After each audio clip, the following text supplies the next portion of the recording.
Hey guys, it's Brianna again, and today I am bringing you, not again another top 5 or 10, whatever. I'm going to talk about standalone versus series. Okay, well, knowing the kind of books that I have on my shelves, it's clearly obvious that I prefer series over standalones. I don't have a problem with either of them, but series, I guess, I don't know.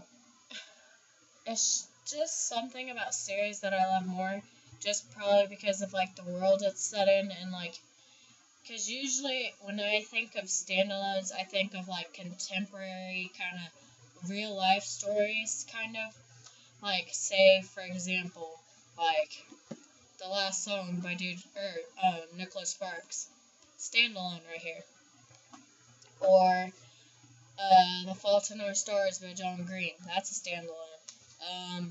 Any kind of Nicholas Sparks book, actually. Sarah Dessen. Yeah. All, see, those are what come to mind whenever I think of a standalone, most of the time.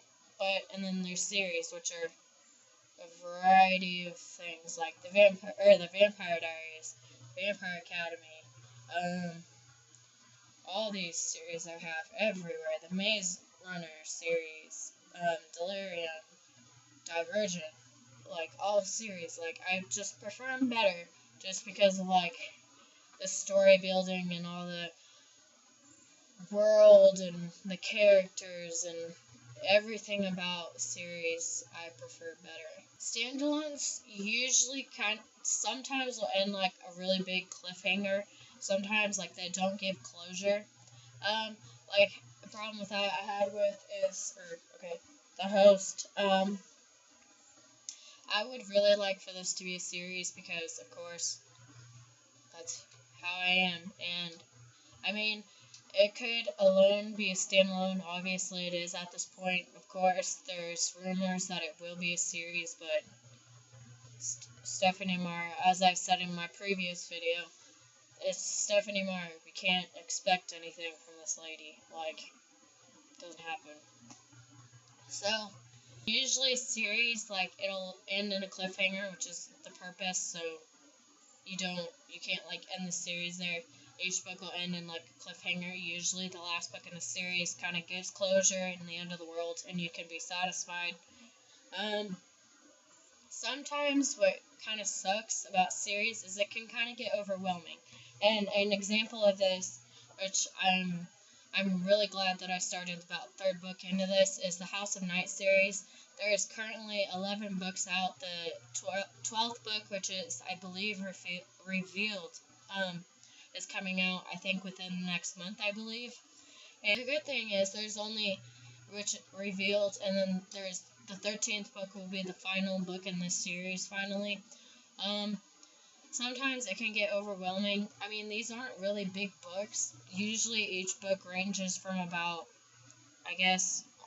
300 pages, which really isn't that much compared to, like, hi. Look at that sophistication on womanliness. I don't even know where I left off. But, oh yeah, series being overwhelming. Yeah. Especially, of course, The House of Night. It's such a long series, but it's like the only series that I've read that is that long. Oh, okay, never mind. True Blood. That's another series that's like overwhelming. So there's that. I ran into this recently, as I've talked about in my last video series. What I'm talking about is if a series is too long, even 4 books is cutting it close. I need a break. And an example of this is The Mortal Instruments by Cassandra Clare.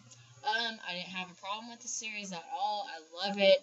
There's nothing wrong with it, but I'm that kind of person that will read 3 books and then I need a break. I need something else. I need to take a break from the world. There's nothing wrong with it or anything.